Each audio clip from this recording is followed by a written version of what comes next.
name is Tom, and I'm one of the pastors here, and I'm just a guitar player. So if I say anything that's full nonsense, Pastor Scott will fix it next week. So it'll be a good week, and I'm just so honored to be with every single one of you today. You know, I was a kid. Before I get into that story, we've been in this mixtape series, and last week one of our pastors, Pastor David, gave an excellent talk about calling, and I thought I would further it a little bit more about what a calling is, because calling, that's a real loaded word. It's one that's really heavy, and it's loaded in a sense where if I say, what are you called to, a lot of people would have a different kind of definition or a description of what it might be and how you could find that in your life. And I've been wrestling with a few things lately, specifically on that topic, and there used to be a time where young men and young women would come to pastors and say, what do you think my calling is in my life? But they don't ask anymore. They don't come to the people who are actually doing the thing. What they do is they go to their Google boxes, which is what I call phones, and then they start looking at the highlight reels of all these other people who are on the internet and who are killing it. And they're looking at all of the highlights and the scripts that they're saying and the lights and the jeans and oh my goodness. And then they get really caught up into what somebody else is doing, and they get inspiration, and then they say, through that inspiration, that's what I want to do. And then they're called to it. And nary do they speak out wisdom. They just kind of get into it. The way that I got into it was a bunch of people telling me my entire life, little Tommy, literally in elementary school in the first grade, you're going to be a pastor someday. Your whole life, you're going to be a pastor someday. I asked Jesus into my heart Halloween night, 1988, which my kids take that to mean in the ancient times. Okay, I see you nodding your head, yes. Oh, they just think that Daddy is so old, and I am. So, except for the rest of you who think I'm not old and you coughed at that, it's going to be okay.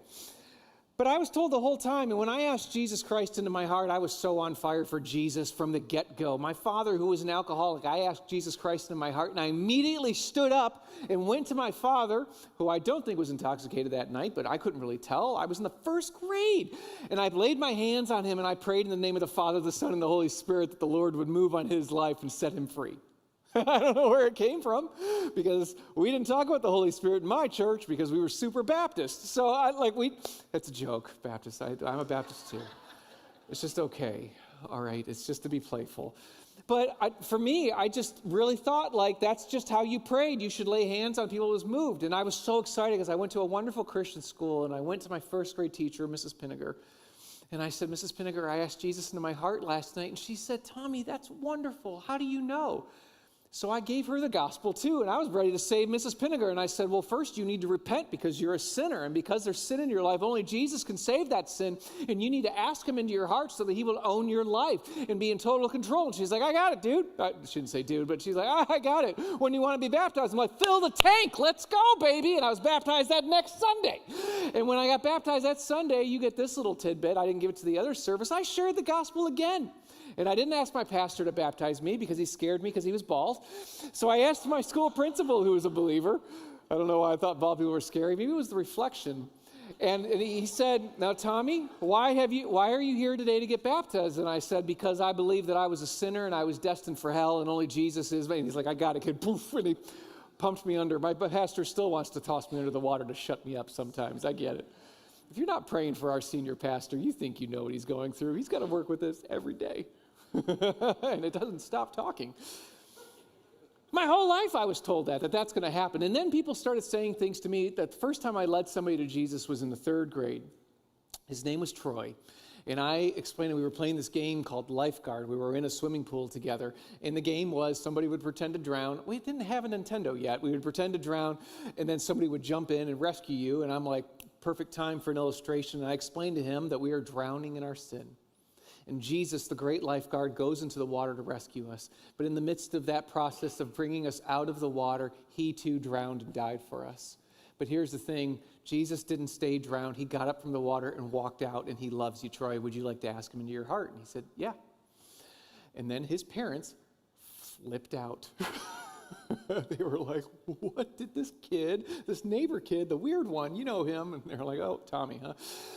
What did he say to my kid? And then they went to my neighbors, who they didn't know were believers. My neighbors are clarifying that now with their giant neon cross on their chimney outside. I still look them up on Google Maps, and Pam and Larry are still rocking it. And they went in there to do what all good Americans love to do and all good people to do. They went over there to gossip, and instead what Pam and Larry did, they said, actually, Tommy was absolutely right. And then they led Mom and Dad to Christ. And then Mom and Dad went and led Grandpa to Christ. And I'm like, boom, let's go. And I told my third grade teacher all about it. And she was a pastor's wife. And Mrs. Cindy Mulling said, Tommy, I foresee in your future someday, I haven't picked up a guitar yet in my story. I foresee you someday preaching in front of thousands of people. I can't wait to see it happen. The Lord has blessed you and he's called you. Third grade. Oh, wow. What does a third grader do? I start picturing the Silverdome filled and people coming around with me in my awesome double-breasted suit, just giving the word, okay? Like I thought it was going to be great. And I'm called to it.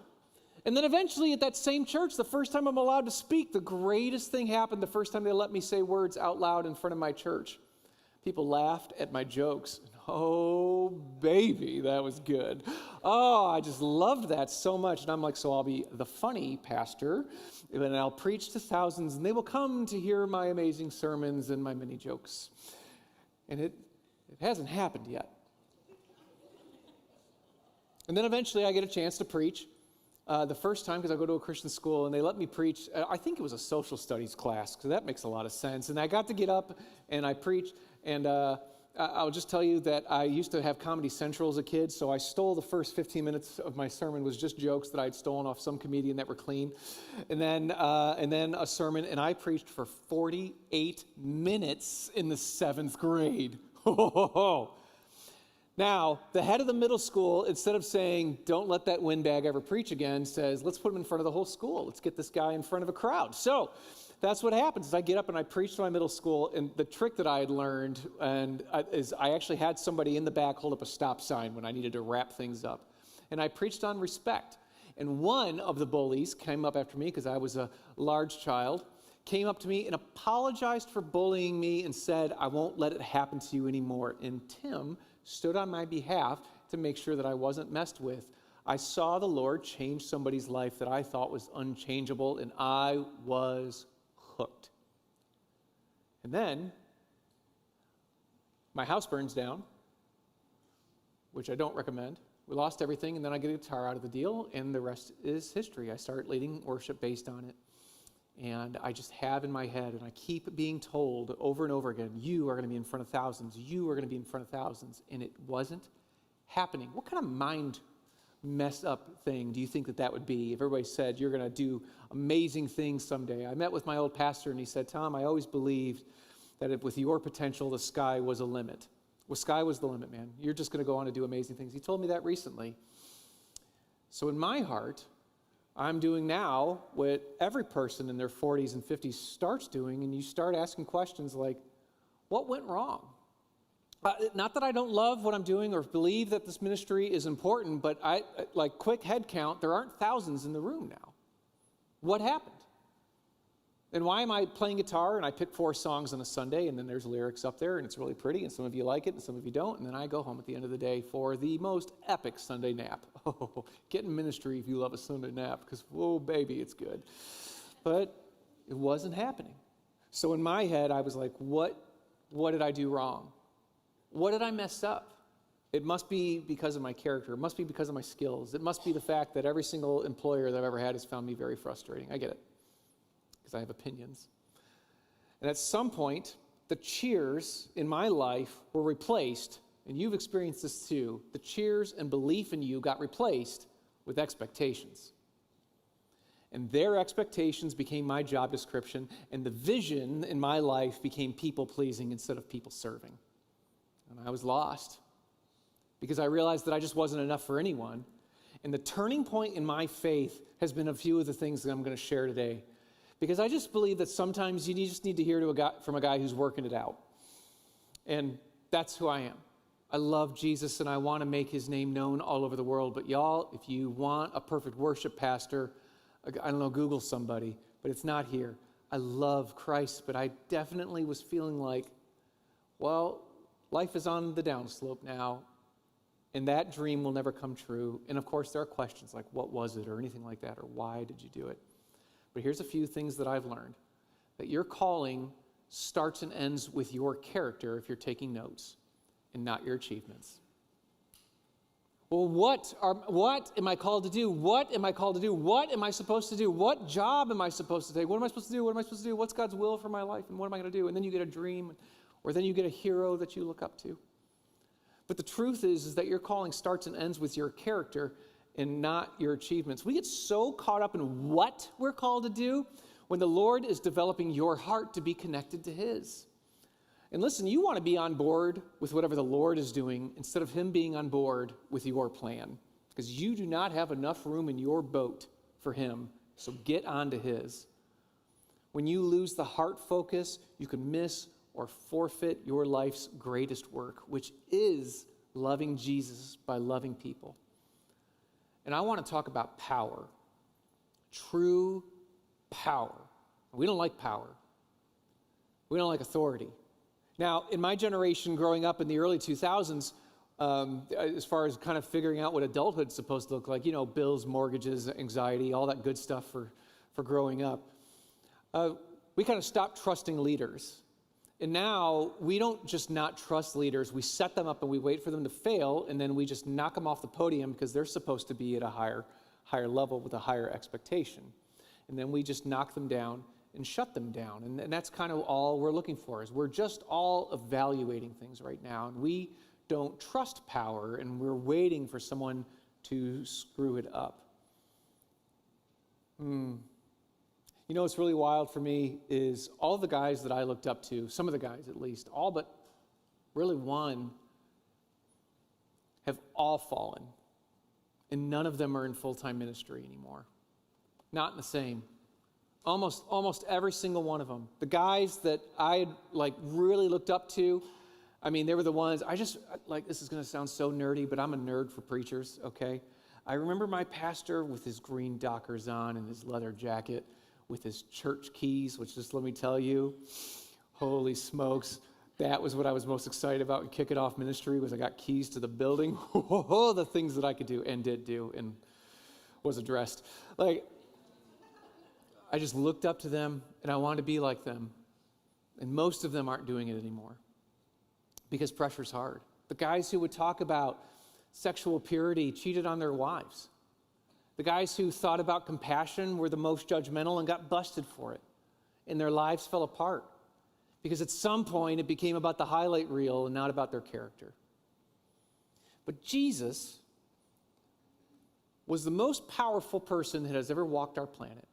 Now, I don't know what you think about Jesus, but I would just say it's worth researching a person who in 3 years changed the world forever. You and I cannot change the world. Steve Jobs didn't change the world.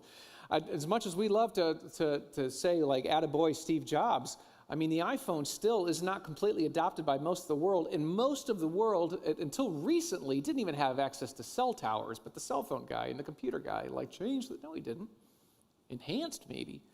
Made us think differently, maybe, but didn't change it. But Jesus, in 3 years, without traveling more than just a basic circumference mile, changes everything. And all he did was miracles and love and teaching. And he was powerful. He scared people. He was so powerful. They were amazed at his authority, is what the Gospels tell us. And John chapter 13, I think, gives you and I a quick glance of what it is to have a powerful calling. So I'm going to start in John chapter 13, verse 1. It was just before the Passover feast. Jesus knew that the time had come for him to leave this world and go to the Father, having loved his own who were in the world. But now he showed them the full extent of his love. The evening meal was being served, and the devil had already prompted Judas Iscariot, son of Simon, to betray Jesus.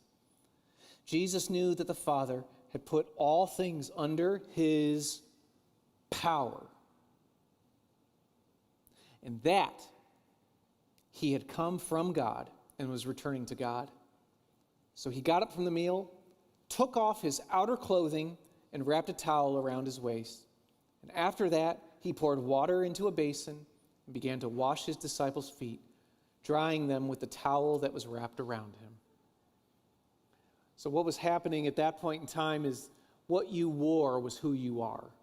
You basically wore things that would explain it, and Jesus, being a rabbi and considered a great teacher, had special garments that were on. He had tassels that were hanging from him that represented stories and his faith. It was a full representation of him, and he takes it all off when he's showing them exactly who he is and what he is there to do. You see, Jesus laid down, if you're taking notes, the culture's power and influence. Think about who's in the room right now. It just told us about Judas. To love his faithful friends, his traitors, and his biggest disappointment. Go to verse 6, Devin. I know I'm having you all over the place here. Jesus, as he's doing this, he came to Simon Peter, who said to him, Lord, are you going to wash my feet?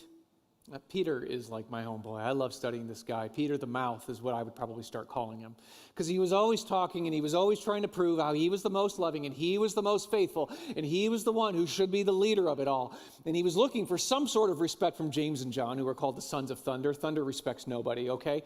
But for him, he is just desperate for attention and respect, and he is going to show God that he gets it, man. I see what you're doing. I know what you're up to. I can read between the lines. I got you. You're not going to wash my feet. This is a trick.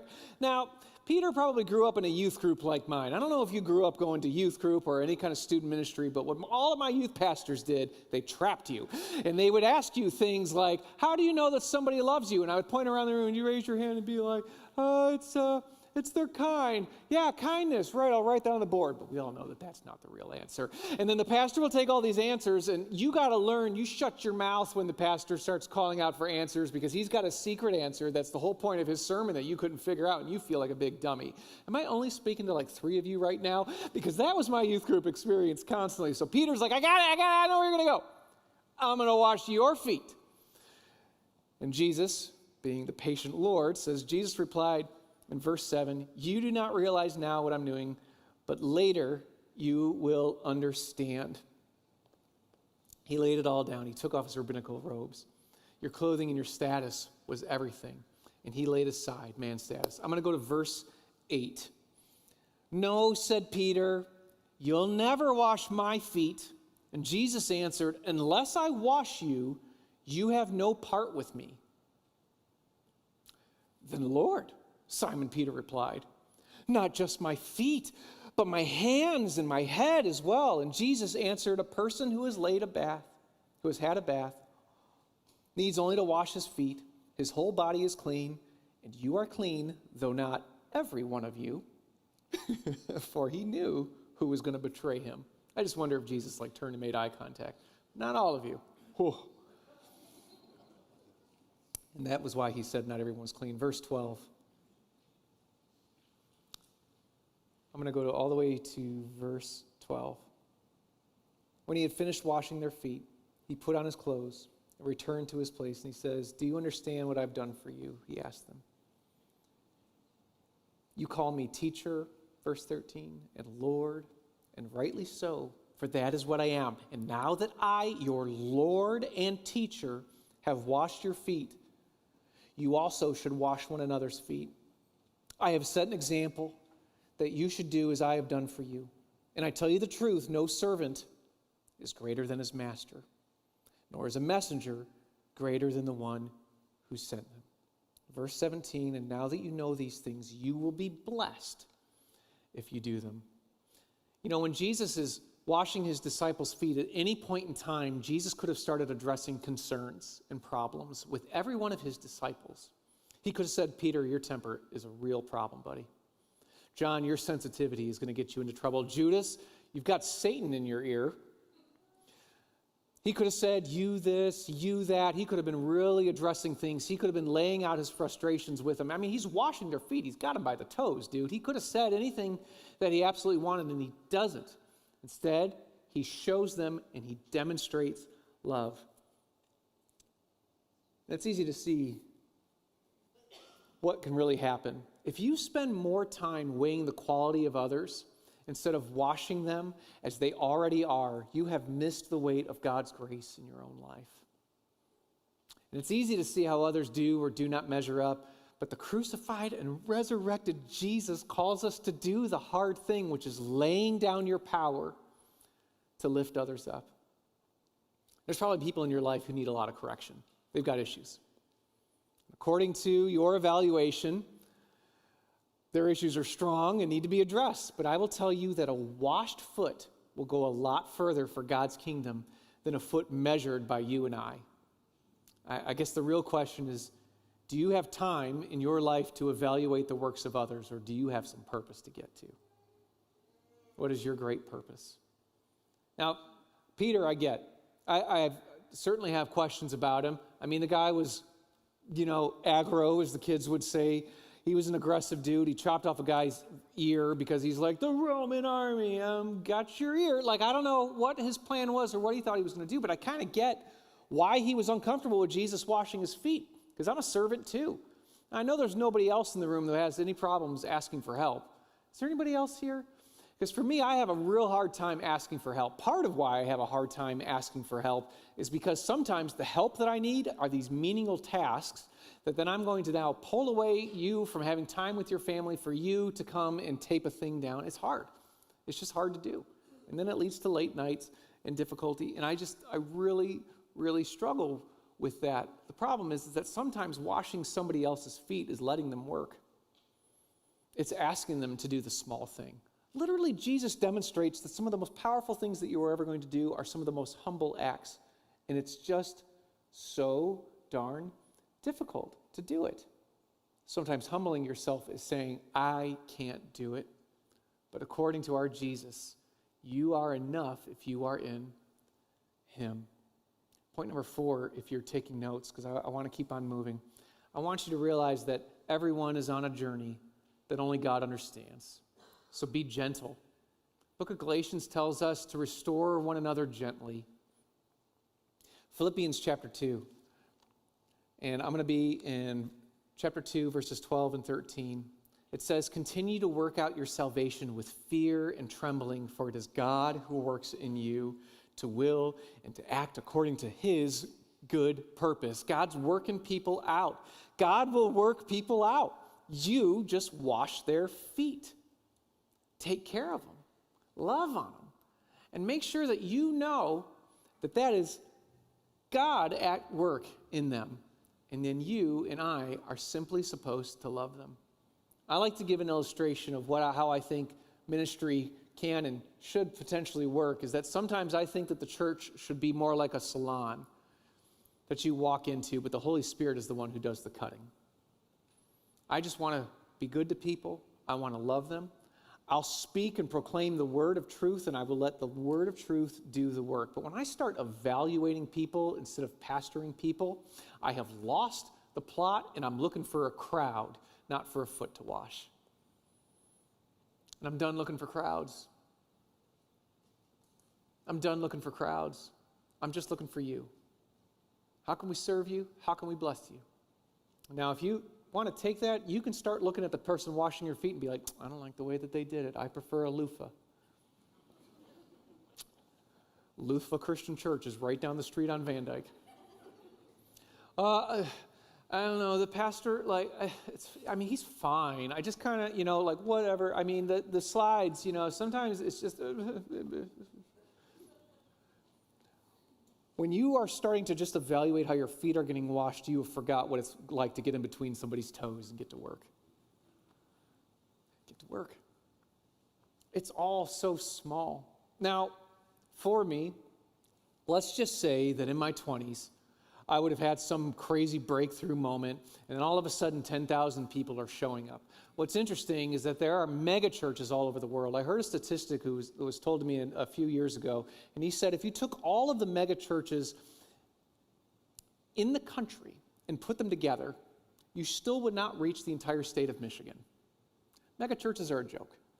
So a joke as far as who is proclaiming more or another. We are just trying to fight against darkness, and the greatest tool is us being less. Your legacy in life, even if you did have a crowd, point number 5, will be brief unless it's attached to God's glory.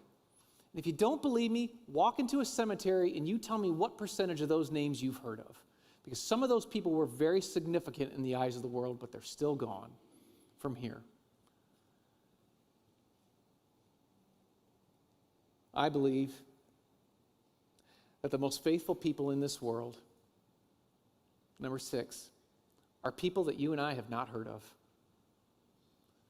The people who have made some of the most significant impact, who have done some of the loved, who have loved some of the most difficult of these, who are the ones who can love some of the, as we call in ministry, a little extra grace required folks. The ones who have been that and loved that are probably never going to have a platform, but they certainly did love people. If you want to follow Jesus, he got low. He was not lifted up until he was ascended by his Father. Now he sits at the right hand of the Father, where he eventually invites you and I. But I don't know what motivates you. I don't know what calls you forward or what makes you think that you have a calling. But I would just tell you that if part of you thinks that you're going to grow and you're going to get to a place, and if you follow this, you're going to prove somebody wrong, don't do it for the haters. Do it for the one person who knows you and loves you. I'm telling you, if you're going to get to work and you're going to really want to know what it is to be a Christian, it's you being less, not you being more. Not you ever being respected. And I will tell you that the greatest compliment you can ever give another man, a man-to-man compliment, the best one you can do, is that we long for admiration. We want to be admired. And let me just tell you, just like the robes of Christ where he was known as a great rabbi, you can take that off, tie it around your waist, and use it to dry somebody up. Instead of saying, what do you deserve? I would say that the person who is looking for what they believe they deserve has forgotten what they deserve. That is hell, an eternal separation from your loving God. It is gone. Come back to your first love. Oh, they don't get how talented you are. They don't get what you've done. Then you don't get what he's done, which is everything, which he's come into the world. And listen, I'm not angry. I'm just desperate to just remember what it is like to take off the mantles and all of the robe and to lay it down. Because even if you get wonderful credit, you're going to lay your crown down at his feet anyways. Lay it down now. Lay it down now. And if you want to find out what Jesus is going to do in your legacy, just attach it to his name, and you get to be on the end credits of his movie. Whatever the key grip is, maybe you get to do that. I just beg of you to understand that if he is going to increase and he has called you to make his name great, then your name might not ever be known at all, and praise the Lord for it. Because the most faithful people are the ones that you haven't heard of. John chapter 13, verse 17, now that you know these things, you will be blessed if you do them. Somebody asked me about 2 years ago, he was going through a really hard time, and he's saying, I just want to know if the Lord is going to bless me. And I said, what does blessing look like? And he said, success. And I said, he does not promise your success. He promises his name and his presence.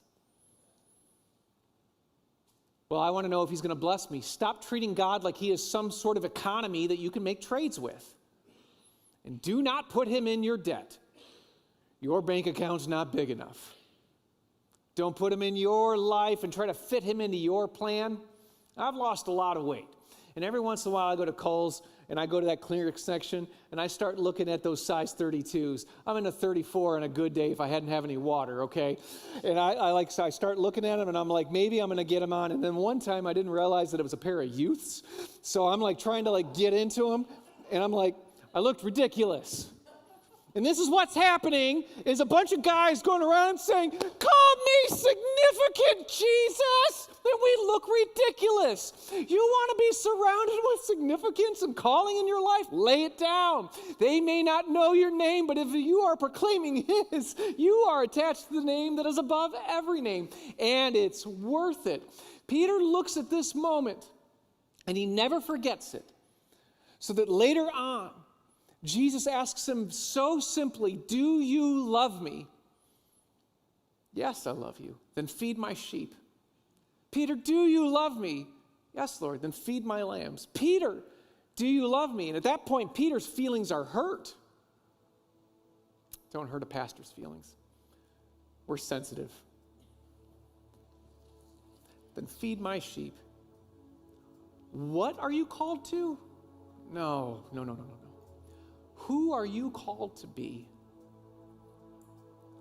A foot washer in all of its glory, and its filth, and its stink. And I would just say this: what better way to walk a mile in someone else's shoes than spending time cleaning their feet instead of assessing their quality? I'm going to talk to just Christians for a second, but y'all can listen in. My wife and I are learning a really tough lesson lately, that we are not responsible for fixing everyone else's problems. I don't know who that preaches to today. Some people have their problems to work out. And you could be worried about your life or what your calling is or if your life has any meaning or significance, but why? When you give your life to Jesus, it's his problem, not yours. I literally had a prayer today where I was walking in and I was just saying, like, Lord, I got this going on. And then I was like, you know what? All of this mess, good luck. This is your issue now. And I just kept walking. I don't got to fix every problem. I certainly can't fix me. I've been trying. It's not going well. So I would rather just say, will you wash my feet and present somebody whose feet I can wash? What's happening in the room right now when he's washing feet? He's literally, I believe that you should look a bully in the eye and say, I see you. Satan is in the room. Literally his betrayer. It says that Satan was upon Judas. Another translation said that Judas was literally possessed by the devil. And there he is, knowing and still washing. Man, there are some people in your life where you have written them off because they didn't live up to whatever. Or maybe you've been written off. Maybe you thought your calling was lost, any potential you had because, you can't preach like Scott. So I'm never going to be that. I can't be, a great worship leader. We were talking to this church assessment company, and they were kind of helping us make sure that we were on the right path as far as how we do ministry here. And we said, one of the problems that we have is we got a lot of rock stars here. Like, who's going to ever love somebody the way that our youth pastor Jonah loves? That guy's just full of hugs. I don't know what that dude's made out of, but I'll never be as smart as David. I'll never be as organized as Pastor Chris. I will never be able to preach and lead the way that Scott does. But what I can do is wash some feet and just be faithful. And one of the things that really set me free as a worship pastor here was this stopped being my platform and you became my people. Just love the people who are in here. Just love them. Whoever shows up, whoever has the audacity to get up in the morning, especially when it's their day off, and to get over here, and then to sit in this room for an hour and 7 minutes, wash their feet, love on them. Anybody else who would be online watching us instead of watching something awesome on Netflix, wash their feet. Love these people. And love them well. See, when you give your life to Jesus, it's his problem, not yours, so let him deal with it. Peter didn't want to be washed. Maybe you don't think you're worthy either. You do not know better than my Jesus does. You do not know better than my Jesus does. Point number 7, humility is the doorway to grace and compassion. A great difference maker for the gospel has always been somebody who has grace and compassion. What do you want your life to mean? I think that's the prayer that you and I should be offering to the Lord. What do you want your life to mean? Philippians chapter 2, verses 3 and 4 says, do nothing out of selfish ambition or vain conceit. Rather, in humility, value others above yourselves, not looking to your own interests, but each of you to the interests of others. We are called to be less so that his name can be more. If you are called by God to do something, know that it is more so about who he has called you to be than what he has called you to be. The what, it can work itself out. For me, being where I'm at this point in my life, I thought it was going to happen in my 20s. maybe my 30s. I thought my marriage would be perfect. I just thought if I prayed the right way, said the right thing, did the right thing. But those things have not come to be for me. What has come is an opportunity to stop and just say, oh, but my Jesus, my King, I am grateful for you. I love you, and I'm going to love you by loving them.